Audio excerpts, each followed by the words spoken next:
우리 오늘도 저에게 계신 좀 인사를 좀 나누도록 하겠습니다. 우리는 다 복음의 빚진 자들입니다. 시작. 또 인사해야죠. 저한테 갚지 않아도 됩니다. 시작. 예. 주보에는 올려져 있지 못하는데 기도 부탁을 좀 드리면 또 역시 우리가 빚진 한 분에 대한 기도의 거룩함을 가지고 좀 함께 나아가는 시간들도 있었으면 좋겠습니다. 어제 새벽에 우리 김구자 사모님 갑자기 화장실에서 새벽 2시경에 쓰러지셔가지고요.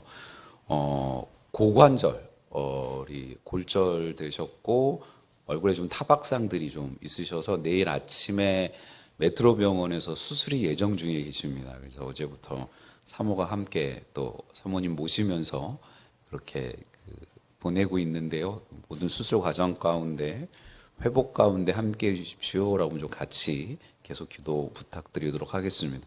원래 뇌경색이 좀 있으셔가지고 조심을 좀 하셨었는데 새벽에 갑작스럽게 그렇게 좀 불미스러운 일이 일어났습니다. 같이 기도해 주시고 역시 또 목사님을 위해서도 또 잊지 않고 기도해 주시기를 좀 부탁드리도록 하겠습니다.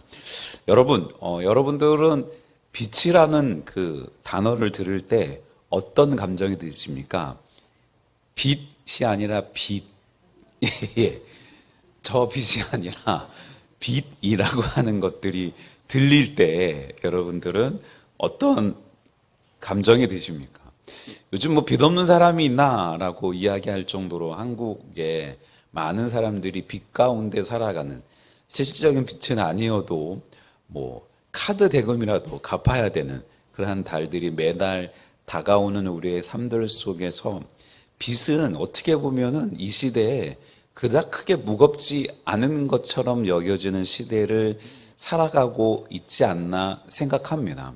오히려 빚진 자들이 뭐 내가 이자를 내지 않고 있나? 내가 거기에 합당한 뭘 하지 않고 있는 건 아니지 않나? 뭐 내가 무슨 잘못이 있나? 정식으로 빚을 졌고 빚에 합당한 이자를 갚고 있는데 내가 무슨 부담을 갖고 살아야지라는 생각들을 할 수도 있겠지만, 원래 빚이라는 단어의 자체의 의미가 전혀 다른 의미임을 성경들이 우리에게 이야기를 해주고 있습니다. 성경에 비추어서 살아가는 우리들의 삶들의 모습들 속에서는 마치 그것과 좀 비슷한 것 같습니다. 집안에서 아무런 일 없이 살아가는 우리의 삶이었는데 창문 틈으로 갑자기 들어온 햇살에 내가 인식하지 못하고 있었던 떠다니던 먼지가 갑자기 눈에 보이는 것처럼 성경이라는 안경을 통해서 우리에게 허락해 주시는 또 다른 가치관들을 통해서 우리가 빚진 자가 맞구나라고 하는 것들을 한 번 더 돌아보는 이 시간들이 되기를 소망합니다. 바울이 오늘 본문에서 말하는 빚은 결코 은행의 대출금이나 또 물질적인 채무가 아닌 것들은 우리는 다 알고 있습니다.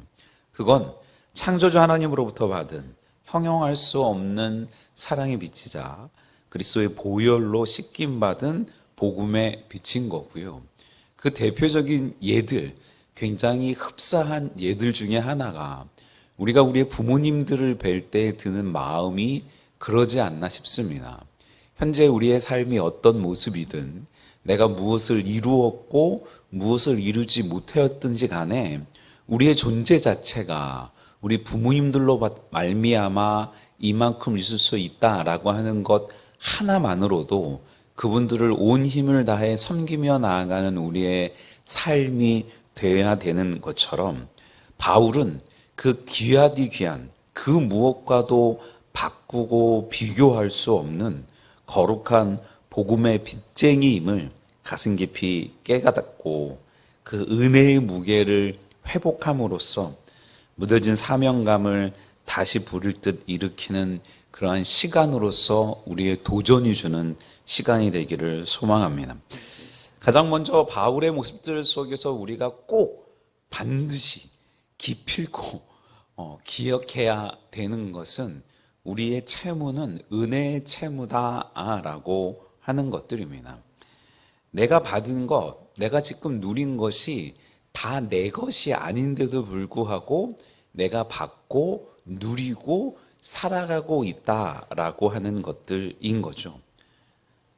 바울이 자신을 빚진 자라고 정의한 첫 번째 이유는 그가 누리는 복음이, 우리가 누리는 복음이 자신의 공로나 자격이 아닌 전적인 하나님의 은혜였음을 뼈저리게 알고 기억하고 있었기 때문입니다.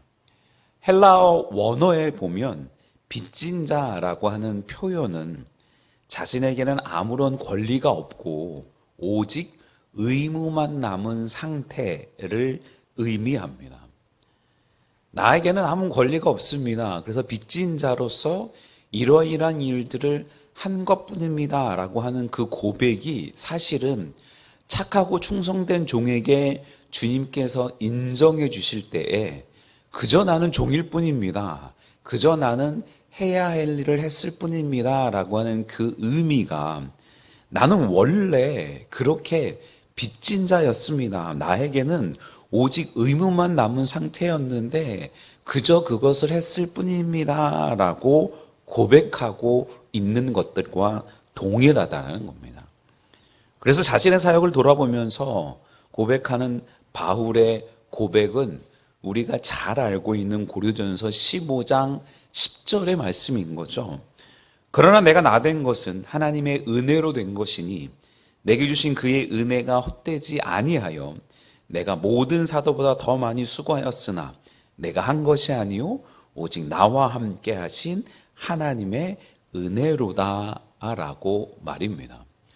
내가 그 은혜로 말미암아 이렇게 종된 삶을 살고 이만큼 걸어온 그 모든 것이 하나님의 은혜임을 내가 잊지 않는다라고 고백하고 있는 바울의 모습입니다. 그런 바울의 모습을 닮아가고 그 길을 걸어가는 우리의 삶이라면 우리의 삶과 사역과 종됨의 끝에서 내가 이만큼 종노릇 했으니 나한테 이 정도는 해줘야 되지 않나? 내가 이만큼 너희들을 키우고 애쓰니라고 애썼으니 이만큼 나한테 대우해줘야 되지 않나? 내가 이렇게 교회와 가정과 사회를 위해 헌신했으니 나한테는 이 정도는 해줘야 되지 않나라는 이야기를 함부로 할 수 없게 되지 않겠습니까? 우리 모두가 사역자나 어떤 책임을 갖고 이끌어온 사람들이 아닐지라도 우리가 잘 알고 있는 에베소서 2장 8절의 말씀, 너희는 그 은혜에 의하여 믿음으로 말미암아 구원을 받았으니 이것은 너에게서 난 것이 아니요 하나님의 선물이라라고 하는 그 고백은 비단 어떠한 권위를 위임받고 조직과 모임을 이끌고 책임을 진다라고 하는 명분으로 살아온 사람들 말고 모두 다 예수 그리스도의 은혜 가운데 구원받은 사람들이 고백하는 고백 아니겠습니까? 여러분, 우리가 오늘 이 자리에 앉아 창조주를 아버지라고 부르면서 예배드릴 수 있는 자격이 우리에게 있습니까? 도덕적 우월함이나 종교적 열심이 우리를 구원했습니까? 아니죠. 우리는 본래 허물과 죄로 죽었던 자들이며 심판의 고지서 앞에서 절망할 수밖에 없었던 전적인 채무자들이었습니다. 이자조차도 낼 힘과 능력이 없는 채무자들 말입니다. 그러나 그리스도께서 우리 대신 그 무거운 죄의 값을 생명으로 지불하신 겁니다. 우리가 지불하는 것이 단 하나도 없기에 우리가 누리는 생명은 사실 우리의 것이 아니라 하나님의 것이고 그것이 바로 은혜의 채무임을 잊지 않는 저와 여러분들 되시기를 주님의 이름으로 축원을 드립니다. 축원드립니다. 여러분은 여러분의 삶의 성취와 평안을 여러분이 노력한, 아니 우리가 노력한 정당한 대가라고 여기십니까? 내가 공부를 많이 해서 열심히 사회에서 이 정도의 것과 가치들을 이루어서 이만큼 받아 마땅할 만큼의 힘과 능력과 노력을 한 나다 라고 이야기하는 분들이 계시는지 모르겠습니다. 내가 수고하고 애쓰고 땀 흘렸으니 내가 이만큼 받는 것이 당연하다라고 이야기할 수 있는 사람이 있을지 모르겠습니다. 사람과 사람들 앞에서는 말입니다. 하지만 하나님 앞에서는 그 누구도 갚을 길 없는 하나님의 은혜의 빚진 자라고 하는 것들을 잊지 않고 내가 사람 앞에서 살아가는 것이 아니라 하나님 앞에서 어떠한 인식을 갖고 살아가는지를 돌아보면서 주님이 원하시는 저 바알과 같은 깊은 신앙의 삶들을 살아가는 저와 여러분들 되시기를 또 주님의 이름으로 축원을 드립니다. 축원드립니다. 바울의 모습 속에서 우리가 또 도전받을 수 있는 것은 바울이 고백하는 대상의 보편성에 대한 겁니다. 조금 어려운 표현일 수 있지만 모든 영혼을 향한 거룩한 책임으로서 바울이 이야기하는 빚진 자의 표현입니다. 바울은 자신의 빚을 갚아야 할 대상을 굉장히 구체적이고 넓게 나열하고 있습니다. 헬라인이나 야만인이나 지혜 있는 자나 어리석은 자에게라고 말입니다. 당시의 상황과 문맥에서 헬라인과 야만인은 결코 섞일 수 없는 기름과 물 같은 관계였습니다. 지혜 있는 자나 어리석은 자는 더할 나위 없이 차이가 극과 극인 것처럼 여겨지던 세대였다라는 겁니다. 지식과 문화의 정점에 있던 사람들과 무지하고 거친 사람들을 하나로 모두 다 묶어서 그 모든 사람에게 내가 빚을 졌다라고 고백하는 것은 이 바울의 이 고백은 정말 충격적인 고백이 될 수밖에 없고요. 사실은 빚진 자 정도로 고백하지 않고 바울은 갈라디아서 3장 28절에 너희는 유대인이나 헬라인이나 종이나 자유인이나 남자나 여자나 다 그리스도 예수 안에서 하나이라 라고 하면서 바울이 이야기한 헬라인, 야만인, 지혜 있는 자, 어리석은 자 모두가 예수 그리스도 안에서 존귀하고 귀하고 아름다운 하나의 지체다라고까지 승격하면서 표현하고 있는 바울의 모습이라는 겁니다. 우리가 보기에는 조금 못 배운 것 같고, 우리가 보기에는 공부를 굉장히 많이 한 것 같고, 우리가 보기에는 돈이 좀 많은 것 같고, 우리가 보기에는 돈이 하나도 없는 것 같고, 우리가 보기에는 자기가 원하고 바라는 대로 마음대로 하는 삶을 사는 것 같고, 우리가 보기에는 뭐 하나 자기의 뜻과 열심대로 할 수 없는 것처럼 보이는 모든 사람들이지만 예수 그리스도 안에서, 하나님 안에서 모두가 존귀하고 귀하고 아름다운 하나님의 피조물임을 바울은 선포하고 있는 겁니다. 그래서 사도행전 1장 8절에서 우리가 잘 알고 있는 오직 성령이 너희에게 임하시면 너희가 권능을 받고 예루살렘과 온 유대와 사마리아와 땅끝까지 이르러 내 증인이 되리라라는 이 구절은 너희가 원하고 바라고 너희랑 비슷한 유대까지만 말고 좀 더 나아간다고 하는 사마리아까지 말고 땅끝까지 이르러 내 증인이 되는데 그게 너희의 힘과 능력으로 되는 게 아니라 성령의 능력으로 말미암아 그 일을 할 수 있게 될 것이다 라고 우리에게 알려주고 있다라는 겁니다. 우리는 종종 복음의 빛을 갚을 대상을 우리 스스로 검열하고 선택합니다. 저 사람은 나한테 이러이러한 은혜와 사랑을 그렇게 흘려보냈으니, 저 사람은 우리 집 행사에 이렇게 와줬으니, 저 사람은 우리 집 결혼식에 와줬으니, 저 사람은 우리 집 칠순장식에 와줬으니 나는 이번에는 꼭 가야지 라고 하는 것처럼 생각하고 검열하고 선택한다라고 하는 거죠.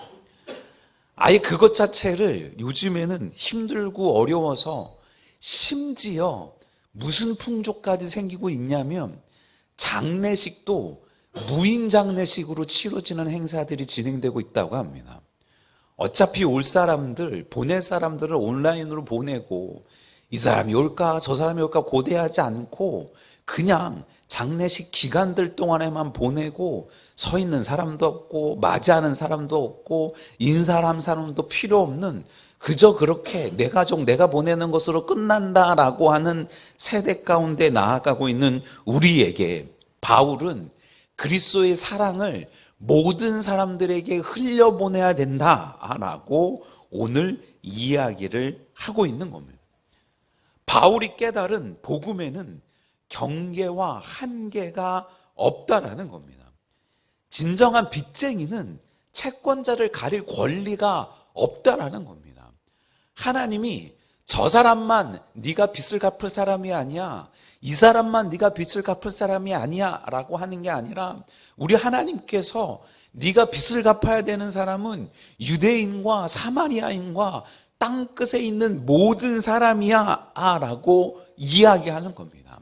심지어 우리에게 침을 맺고 심지어 우리에게 돌을 던지는 자들에게도 그 귀하고 아름다운 복음의 빛을 갚을 대상으로서 그들을 섬기며 그들에게 그 은혜를 나누라고 하는 겁니다. 우리가 외면하고 싶어하는 소외된 이웃, 도무지 이해할 수 없는 성격의 소유자, 심지어 우리를 대적하는 자에게까지 복음의 빛을 갚아야 할 의무가 우리에게 부여되어 있다라는 겁니다.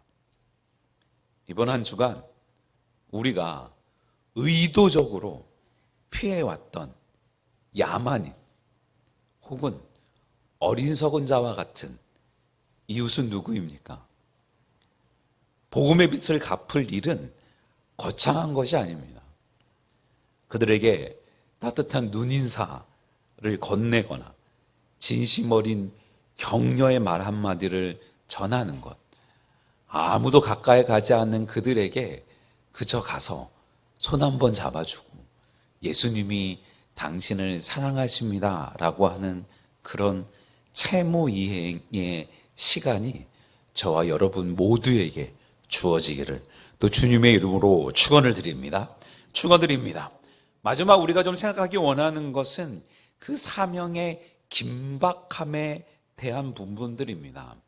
왜냐하면 빚을 갚을 수 있는 유일한 방법이 바로 복음 전파에 있기 때문입니다.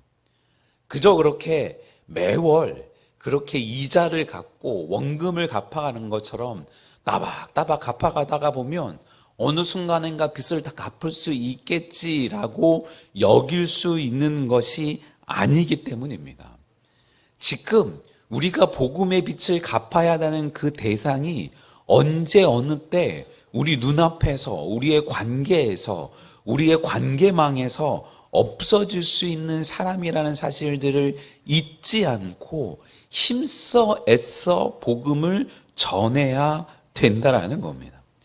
정직한 빚쟁이에게 가장 시급하고 중요한 일은 오직 복음의 빚, 그 빚을 갚는 일에 있다는 겁니다. 이번 한 달 지나면 내 다음 달에 또 갚을 수 있겠지라고 하는 그 갚을 대상이 다음 달에 없을 수 있겠다는 겁니다. 다른 모든 일들은 부차적인 것이 될 수밖에 없는 거라는 겁니다. 바울에게 있어서 삶의 모든 행위는 결국 복음을 전함으로 빚을 갚는 과정이었기 때문에 그가 이토록 끝까지 죽음에 이르기까지 복음을 전하는 일에 힘쓰고 애쓰는 것 아니겠습니까? 그래서 그 복음을 전하는 일에 심지어 생명조차도 아끼지 않겠다라고 바울이 고백하는 것 아니겠습니까? 고린도전서 9장 16절에 내가 복음을 전할지라도 장할 것이 없음은 내가 부득불 할 일임이라. 만일 복음을 전하지 아니하면 내게 화가 있을 것이로다. 왜냐하면 그 복음을 받음으로 우리가 자유인이 되었고 그 복음을 받음으로 우리가 하나님의 자녀가 되었으니 그 복음을 전하지 않으면 그 복음을 받은 자에 대한 합당한 삶이 아니기 때문입니다. 바울은 사도행전 20장 24절에서 이렇게까지 고백합니다. 내가 달려갈 길과 주 예수께 받은 사명, 곧 하나님의 은혜의 복음을 증거하는 일을 마치려 하면은 나의 생명조차 조금도 귀한 것으로 여기지 아니하노라 라고 말입니다. 진실한 성도는 하나님을 생각할 때마다, 십자가를 바라볼 때마다 가슴 한구석에 송구한 마음이 차오를 수밖에 없지 않겠습니까? 바울은 그 송구함을 자책으로 끝내지 않고 열정적인 복음 전파의 동력으로 승화시켰습니다. 빚을 갚지 못한 사람은 평안할 수 없습니다. 우리 안에 복음을 전하고자 하는 거룩한 안달복달함이 있습니까? 복음을 전하는 것은 남들보다 뛰어나서 어떤 선행을 베푸는 것이 아닙니다. 마땅히 우리가 해야 할 도리이자 당연한 의무임을 잊지 않는 저와 여러분들 되시기를 주님의 이름으로 축원드립니다. 축원드립니다. 사랑하는 성도 여러분, 말씀을 좀 맺고자 합니다. 오늘 우리는 모두 하늘의 신령한 은혜에 빚진 자들입니다. 그 빚은 우리를 구속하고 억누르는 굴레가 아니라 우리를 교만으로부터 지켜주고 낮아지게 만드는 축복의 통로이고요. 빚진 자의 심정을 가진 사람은 세상 앞에서 결코 거만해질 수 없습니다. 어제 영남신학원 개강에 말씀을 증거하러 오셨던 노 회장님께서 축 던지는 말씀 한마디가 가슴에서 떠나지 않습니다. 사람에게 돈이 있고 건강이 있고 시간이 있으면 모든 사람은 타락할 수밖에 없다. 돈도 있고 건강도 있고 시간이 있으면 사람들은 다 자기 자신이 원하고 바라는 것들을 찾아 헤매이는 그렇게 죄 많은 존재이기 때문이다. 거꾸로 생각해 봤습니다. 돈이 없어서 감사해야 되겠구나. 건강하지 못해서 감사해야 되겠구나. 시간이 없어서 감사해야 되겠구나. 그게 곧 우리로 복음의 빚진 자임을 잊지 않도록 하나님이 허락해 주시는 또 다른 안전장치이구나 라고 말입니다. 오늘 성전문을 나서며 여러분의 심령에 이렇게 선포해 보시면 어떻겠습니까? 나는 구원의 은혜에 빚진 자다. 그러므로 나는 누구도 정죄할 수 없고 오직 겸손히 사랑하며 복음을 전파하리라 라고 말입니다. 이 거룩한 부담감이 여러분의 평생을 이끄는 동력이 되기를 바랍니다. 여러분의 삶의 빛을 갚아나가는 아름다운 제자의 길로 이어지기를 주님의 이름으로 간절히 축원드립니다.